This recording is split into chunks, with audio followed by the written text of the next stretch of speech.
Have you here today? We're talking about offers. Right, next up, LinkedIn Live. Good morning, good morning. Hello to Facebook, hello to YouTube, and we're now joining Clubhouse. Good morning.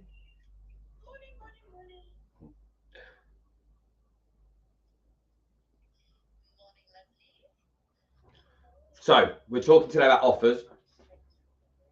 We're going to break down how to get an offer right in 40 minutes. That's simple.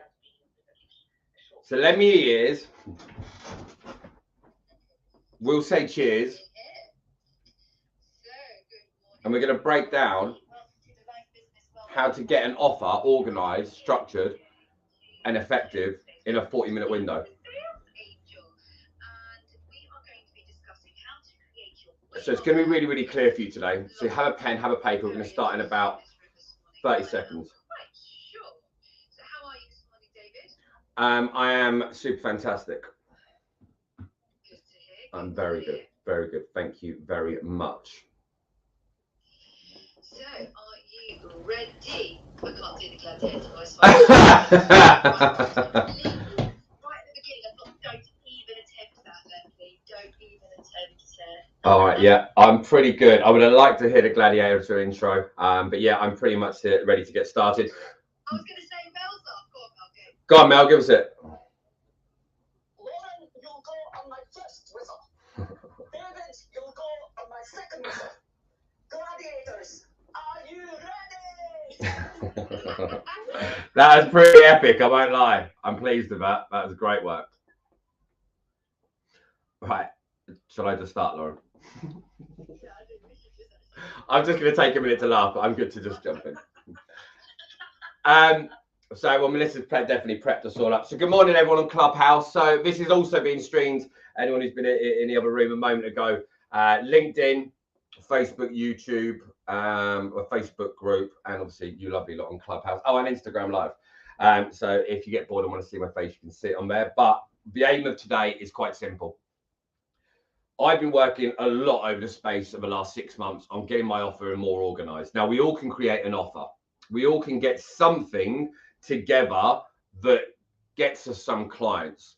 But what I realized was getting that offer to the next level, from being the normal person, being able to drive a car, to the Lewis Hamilton level. That's what I'm trying to make sure that we're doing. And the aim behind this today is to be able to break down in sub 40 minutes how I've worked out my offers. I've done this based on 4 different books, and I've took the better parts of each of these areas to make out my own offer. And to tell you that it's been groundbreakingly powerful on the messages which we've now got, the offers that we've now got, is an understatement. And that's why I think it's really, really important to go into this now, because it's not about just bringing out random bits of information that you can just find in random places.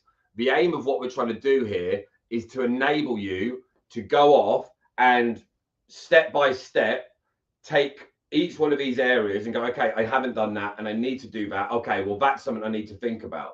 And when we bring all that together, it's just going to make it more powerful for the offer. And I think a lot of the time when we create our offers, the big problem being we create the offer based on what we've done. And as a part of this, when you create an offer, we want to shine as this expert on how much hard work's gone into it and all the other jazz. But there's a number of set areas, but even if we've just got to a basic level, when we go from basic to going to being good, it elevates the results to a far higher level than we would normally get.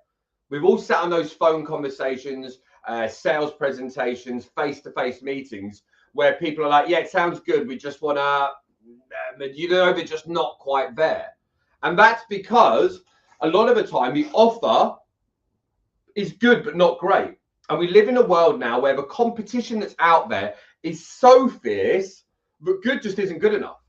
So what we've got to do is work out some of the key areas of what can I do within my offers? What can I do within my business? What can I do to break this down into some key areas? And this is the highlights out of the back of some of the key areas that we've been using. So this cuts down a lot of the learning time. It means you don't have to necessarily go off and read all the books. So if your time restricted, this will help you out. so you can get out of the fluff and you can get into the key components of what you've got.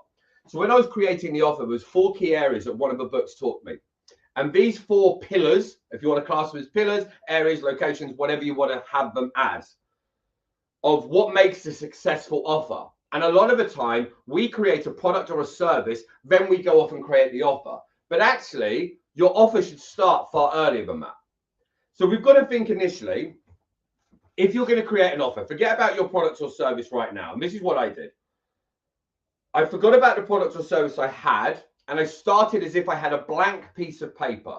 Now, once you've done all of this, then you can work out how your existing product or service would actually fit into it, and then you can work out how to tailor it all to bring it all together like a beautiful offer that'll go out and actually deliver results. So first and foremost, one of the key things I found was this. You've got to have a starving crowd that needs an offer. Like, what's the real need for this product or service? If you've got something which is really niche, that's great. But actually, within what you're doing, your industry, your expertise, what's going to be the primary area within your industry where there's the starving crowd, the audience that really are clucking to get the help in a certain place? Now, once we know where the starving crowd is, what part of our industry, what their real big pain points are, is the next step. So when we go, okay, so the starving crowd is in X, Y industry. So it could be, for example, coaching, right? So in a coaching industry, I've got expertise. I'm going to create a crowd there. And I know exactly what that crowd looks like. Then we've got to work out what are the key pain points for that. Now, this isn't just about pain points that you fix with your product. What are the pain points and the holdbacks and the restrictions that actually stops them buying your product? And that could be the fact they're lazy. And this isn't being harsh about your clients. We're all lazy to a degree. Sometimes we don't buy a product or a service because we don't think we'll keep up with it. We all know that gyms get really busy start of January, right? And we know they're dead by the middle of March. Now, that's part of the pain point for a gym, right?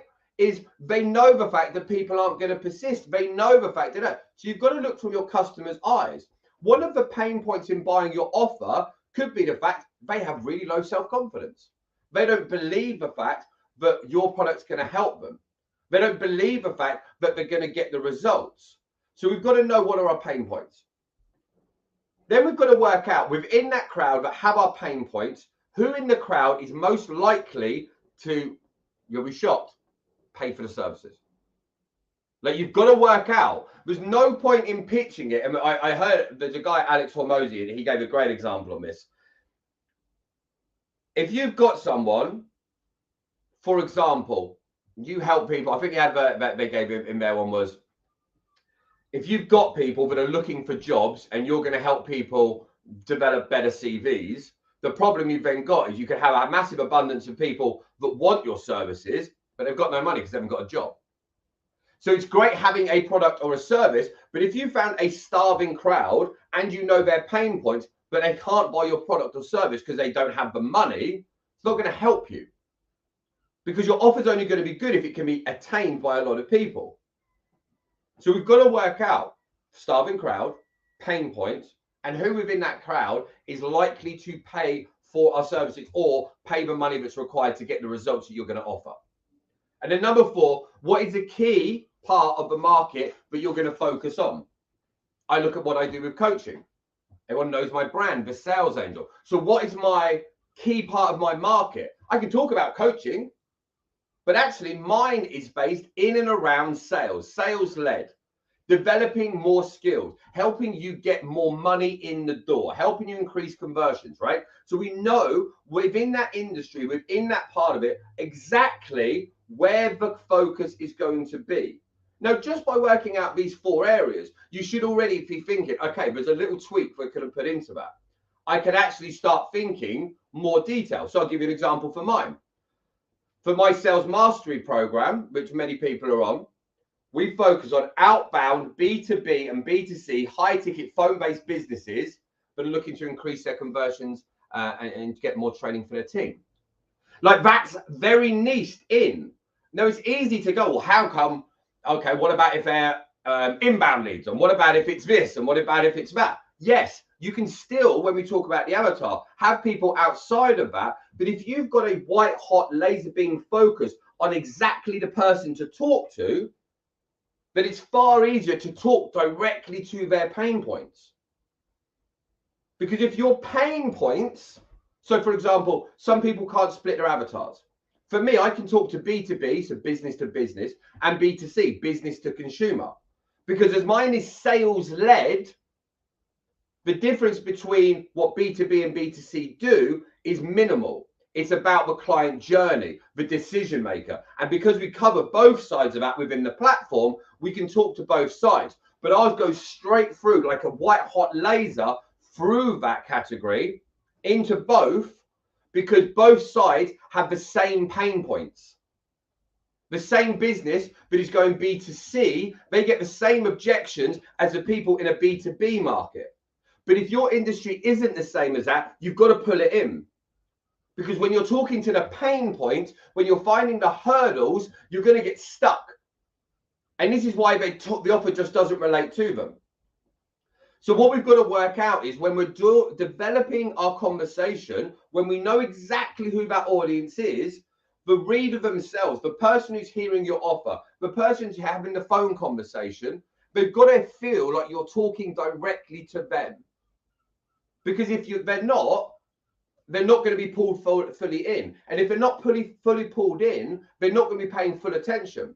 And if they're only giving you 60% of attention for one really important thing that they need to hear from you, they might not have took in because they weren't giving it the full attention.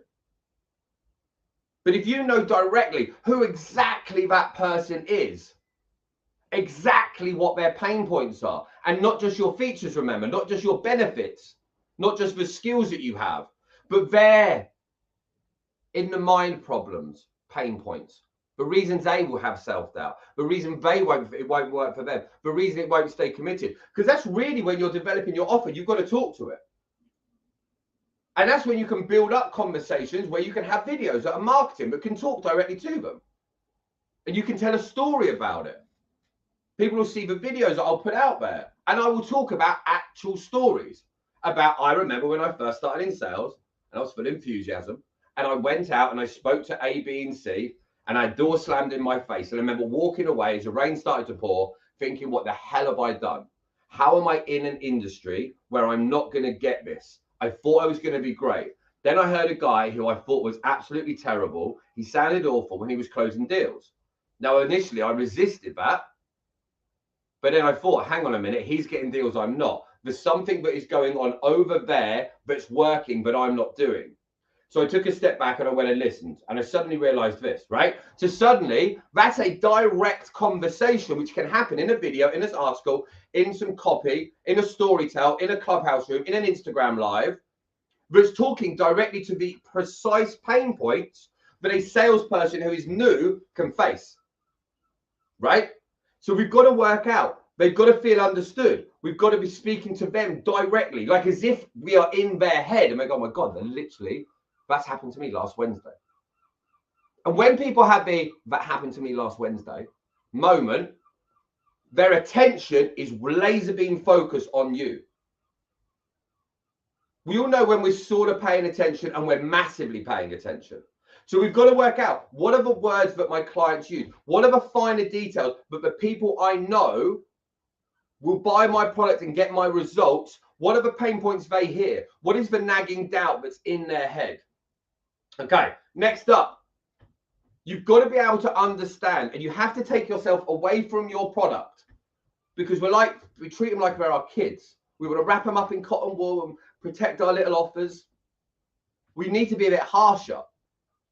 We need to understand what is the perceived value of what we have, what we offer. Not what you think it is, not what your mum thinks it is, not what your ideal avatar thinks it is.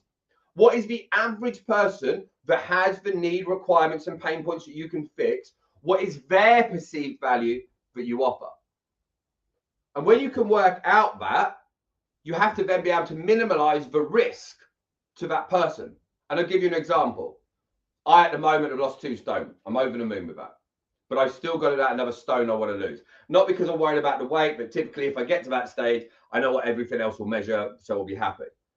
Now, if I go and hire a coach who's a personal trainer and he is overweight, and there's another personal trainer who's in good condition, for me personally, there is a higher perceived value of going to the guy who has the body that I want, but not. Now, I might be wrong, but that's not the point. That's my perceived value. So what happens at that point? My likelihood of success in my mind increases because the person has the results that I want. So it's really, really important that this person that you're talking directly to, they have an increased level of value, they have a lower level of risk, meaning for the likelihood that it goes wrong is slim. But then on top of that, maybe something else is involved. Maybe the experience that they get from working with you. Maybe there's other things outside of working with you, which is a benefit as well. Maybe it's the accountability if you're a coach. I have clients now, they message me every day on WhatsApp. Part of my services, you can literally, I've had a terrible day, Dave, as you guys all know. They can also celebrate with me. So that accountability is a likelihood for me, but will increase their likelihood of success. But that direct contact that people have increases mentally for them the likelihood they will succeed. Because if you're a solopreneur right now and you wake up every day and you work on your own, and you know what it's like at 5 o'clock when you really want to put the laptop down, but you've had an absolute shocker and you can't shake that fog in your mind, and you're sat there now and you've got complete brain freeze, you know you've got to make that call, you've got coaching calls tomorrow and you need to get organized, and your brain's at that point of, I just can't do this. When people can pick up a phone and go, Dave, have you got a minute? And I'm like, yeah, cool. Or they just voice note me, I've had a terrible day, Dave. And then I voice note them back, and then we bat out an idea while I'm cooking dinner for the kids and doing the other stuff, because that accountability means the next day they go back and they go full throttle. Now, if that, for anyone out there, while you're watching this, thinks, do you know what that sounds like me? That's because we're talking directly to you. It's exactly what we're talking about now. Now, that's a real story. This isn't a made-up story. That's a real story. But it's designed to talk directly to the people that have the pain points that I can fix, because I've been there, I've seen it, I understand, and here's how we fix it. Now, what we've also got to work out is this. When you're working out your perceived value from your customer's side, there's going to be what you expect them to get. So you do X with me, this is what we think you'll get. A really, really good result will be here, right? And then we know to know this, and this is what a lot of people forget about. What's the worst case scenario? Say we look at weight loss. Say if I say to you now, I want to get my stomach to a 38 inches, because I was a big fat lump, right? If I want to get to there, and my worst case scenario, I'd get to 40, but my best case, I might get to 36. I'm happy with that, because what's happened now? We're removing the risk, because my worst case scenario is far greater than where I was at. So if I know that, okay, well, in 4 months' time, my worst case scenario would be at 40, my best case would be at 36, but I should be at 38. If a worst case happened, would this have been a good purchase? Yes. If the best case scenario would have been moved? Yes. So suddenly we've took a lot of the risk out from within the offer. Because then we're like, okay, well, if it goes terribly wrong, I'm still going to be further ahead than I am right now. It wouldn't have been a waste of money. It wouldn't have been a waste of time. Even if I only turn up 5 days a week instead of 7, and I still do this, and this happens, and the kids need this, and the kids need that, I can still do X. So when you have a minimum standard of worst case scenario, if you just do A, B, and C, you'll get to here in 4 months instead of 2. Okay, well, I could live with that. Great. Suddenly, the likelihood of success has done what? Rocketed up. And if we can elevate the likelihood of success, reduce the risk, increase the perceived value, people are going to be far more inclined to stick with you. Now, here's the thing a lot of people forget with an offer. You like to think, but not everyone goes off and talks to everyone to get advice. They do. But if your offer is so complicated, I cannot narrate it to someone who knows nothing about you. So imagine you tell me your offer. I should be able to tell my 11-year-old daughter what you're going to do for me and her understand it. Make sense? So think of it like this. I tell my 11-year-old daughter what you're going to do for me. If she won't understand it, not knowing who you are, your industry, and how great you are, it's too complicated. Okay, so in the next 60 days, you're going to increase their sales by 30% by increasing their skills, and you're going to work with them. Yes. Right? Makes sense then. And when you're creating an offer, we don't care how complicated it is. We care about the likelihood of success, the minimal amount of risk, and how we can see that perceived value. But the worst case scenario sounds great, but I want the high end of it as well. So you've got to work out, how likely am I to succeed? How do I remove the risk? How do I increase the perceived value? Can we explain it to an 11-year-old or whoever that is in your life? Obviously, you're not going to talk to my daughter. Now, with your offer itself, this is where it gets detailed. This is where you got to go off tonight. Sit under a tree on a nice summer's day, out with your latte, and really brainstorm with what you want to do. You've got to work out everything. Now, what do we mean by everything? I want you to sit down and work out every single reason it wouldn't work. Now, this is the hard bit. Because when you're talking about your business, you know what it will do, and you've trained yourself to explain it in successful terms. So you need to almost deprogram yourself, or you need to find someone who's really harsh. Really harsh. Let's talk about exercise. Let's use me as an example. If I say to one of my mates who's really harsh, who's in great condition and trains all the time, why do you think I'm fat? That'd be a harsh question to ask.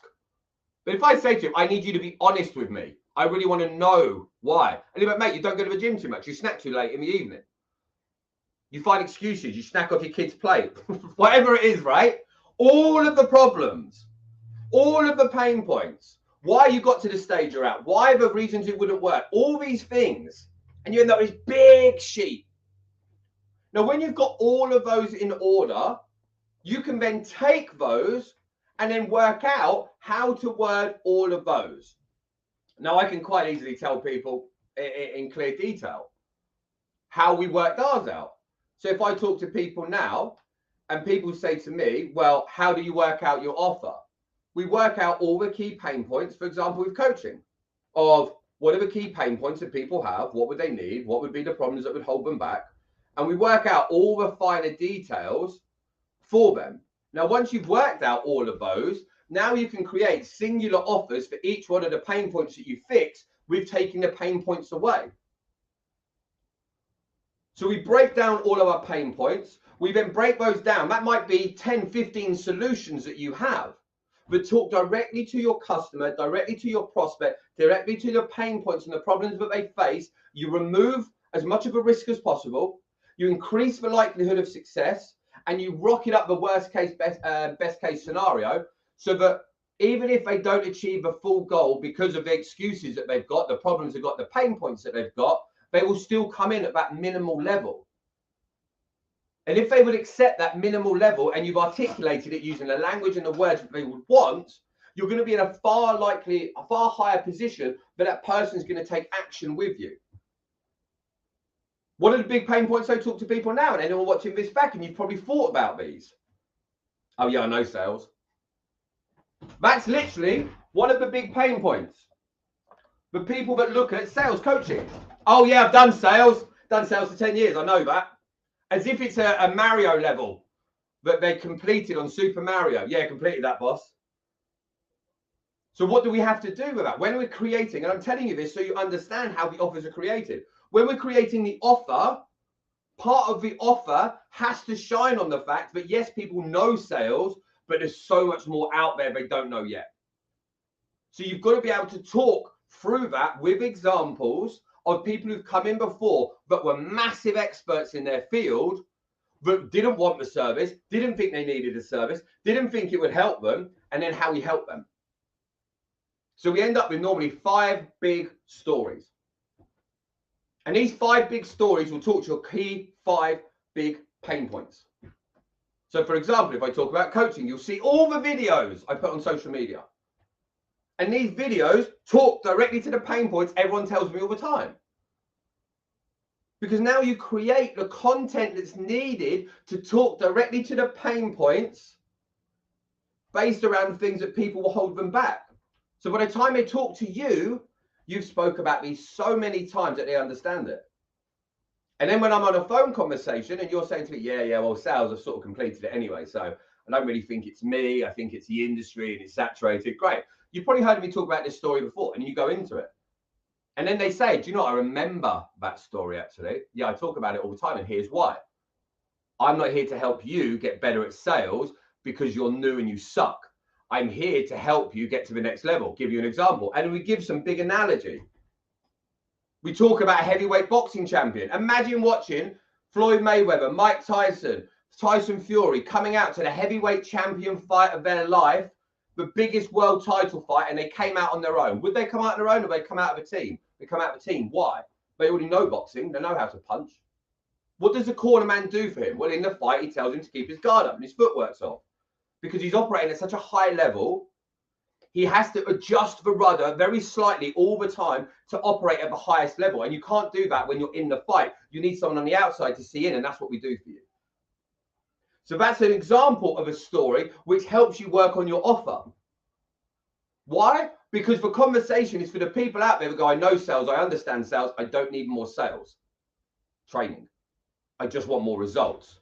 So then we have to go into another story about how people overcome the hurdles. How talk about Kobe Bryant going out, and you'd see the big NBA stars that go in 2 hours practice, and Kobe's already been there 2 hours. Do you want to be Kobe or you want to be number two? I want to be Kobe. Okay, we've got, if you want to be Kobe, you need to do Kobe things. So then your offer tweaks again. So then we work out, when we've got our plan, then we can work out with our marketing outside of our offers about each of the 5 stories that you've got that talk to the key pain points that we've got that will take the business up to that next level. And for the majority of the time out there, this is why we have to go from the basic level to the next level. Because your story, you can tell right now, might be good, but how could it be great? What could take the way you explain that story to be more effective, not for you, not because you like it more, but for your clients would understand it more. And this is the problem we have when we're creating offers, sales presentations. We present to a level that we think it is satisfactory. Satisfactory. Horrible word. We all aim for satisfaction. Oh, yeah, that was all right. Yeah, that went well. That was okay. We all use that language all the time. But how's about this? You're doing 70% of the work of becoming great. You've done 70% of the work to create an amazing offer. But we've given up at the 30% because we've said that's pretty good. But we didn't set up in this life to become pretty good. We come in this world to be great, to become amazing. So how do we turn the cogs? How do we tune up the engine? How do we get to the next level within that offer to take it up to a stage where more people are going to get there? More people are going to be elevated. Because when we go from a good to amazing, that's when people are going to take action with us. And here's why. Your offer is a risk. You might not think it is, but it is. When someone invites you, say you work with businesses, say you work in healthcare, say you're a fitness coach. Now, if I hire you as a personal trainer, the likelihood that your training damages my life is slim. Okay? If I bring you into my business as a coach, as a service provider, you sell me a technology, you tell me a different type of vehicle, whatever it is, there's a risk that you could negatively impact my business. So when we're talking about this is where I'm at and I want you to take me to the next level, they're rolling the dice because you could damage it. Say you do ads. I can spend $5 a month with you on ads and we could blow 20 grand in the next 4 months and I get nothing. That's a possibility. Not with you, because you're great. But there is an ad company out there that does that. And they cannot distinguish between you and them because they don't know you and them well enough. So you've got to look at what are the potential risks. And this is where you take yourself out of it again. Take yourself out of it and say, if I look at my industry, with the products and services that I sell, who are the worst people out there? What happens? I know with coaching, there are people out there that will pitch this great one-on-one interaction, and it's not. It's one-on-one support. So then people that have brought that program before are then skeptical about buying more programs because they know what happened last time with them. This is why I'm always uploading content, showing me talking one-on-one with clients, talking about the WhatsApp support, because that's an actual pain point. That's an element of risk, because sometimes people hire me not for the training, but for the accountability, because they know the accountability is where they fall off. And where they fall off is what holds them back, and what holds them back is why they're not getting results. And that's why we're in the situation we're in now. So we've got to work out, take ourselves out of this, and let's work out what could they think of me, what could be the reason that holds them back, what could be the pain point or problem that they've actually got. Now, there's a couple of points you've got to bear in mind with this. A simple pain point might be outside of your control. Some people are really impatient, like crazy impatient. I'm one of them. Like, I'm crazily impatient. I want to lose another stone and I want it gone in the next 2 weeks. Otherwise, I feel like a failure. But I get frustrated with it. Now, we all get frustrated in our lives by being impatient, by not seeing results. So you've got to think about your side now. When you have a product or service, I work with a company at the moment, and they've had a real big problem in the States because trying to get people to work because the government have paid them so much, and Target now pay $22 an hour for people pushing trolleys. It's really hard to find good staff. So then that had a knock-on effect for them outlaying the delivery of programs to the schools that they work with. So there's a knock-on effect. But that time problem that they've got is a real problem. So you've got to look at the fact that they can't fix that immediately. So the pain point that's there based on time, they can't change. So then you look in your business, there could be a deliverable within the business that's outside of your control. That could be on your fault. It could be the industry. It could be what's going on in blooming Ukraine could stop deliveries. It could be the fact that that person's just impatient and they want 5 months worth of results in a month that you can't deliver. And part of your offer has to talk to that. Because if your offer doesn't talk directly to that, what will happen is, as they go to sign pen to paper, it'll stick in their head. Because now when it comes to pen to paper, they agree for the proposal, you send the proposal out, and then they're like, I don't know if they're going to deliver.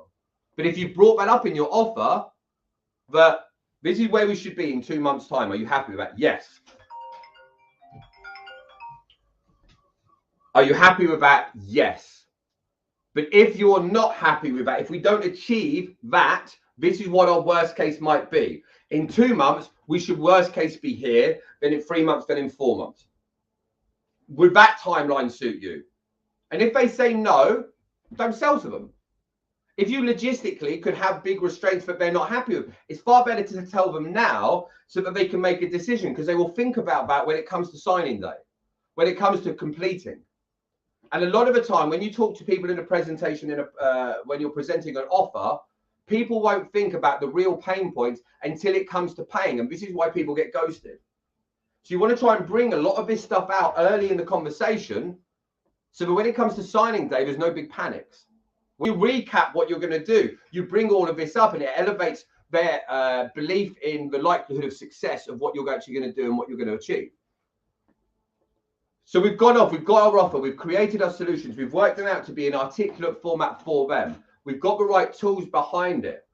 The last thing which I say to you on this for, because it's important to try and do this in a short term so everyone can get as much, take some notes, go off and think about it. I want everyone to go off and I want people to go off and think about the numbers. When you're doing an offer, too many people have got a real twisted idea on the amount of offers that need to be placed to get the business that you want. Just because you are great and you are an expert in your field and you have a great offer, amazing offer, best offer ever on the planet, doesn't mean that 100% of the people you talk to are going to go with it. They might not be ready. The timing might be off. There might be someone in the business that doesn't agree with it, whatever it might be. So you've got to work out, if you're going to spend money on ads, what's your expected revenue you're going to have to spend on ads? What's going to be your ROI from spend on ads? What's going to be the show-up rate, the appointment rate? What's going to be your closing percentages? What's going to be the total outlaying cost from staff, from wages, from tools? And too many people just get to this hyped up moment. We create the offer and then we shut the door and we go, great, we're ready to go.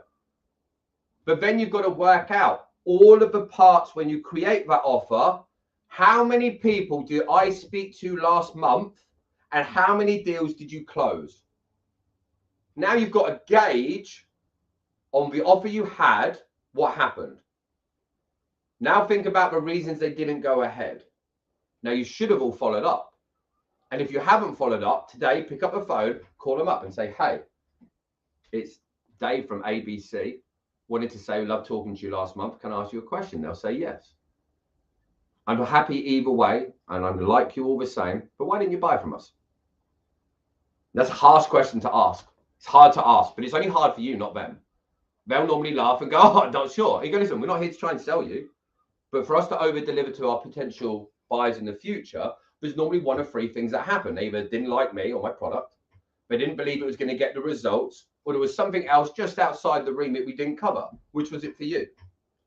Now, if you contact everyone you spoke to last month, a month before, and find out the genuine reasons people didn't go ahead, you can now tweak your offer to have them as your primaries, but you talk to it every single time. One of the big things I know for me, a lot of people find the investment really hard. But it's not the fact of the investment, it's the fact they've never invested that much before into a program. They've also never earned as much as they're planning to earn. So when I talk about taking a business from 1 million to 10 million, and they're like, well, we're literally at 200,000, 1 million would be great. So the idea and likelihood of success is far ahead of where they want to be. They like the idea of it, but they don't have a belief in it.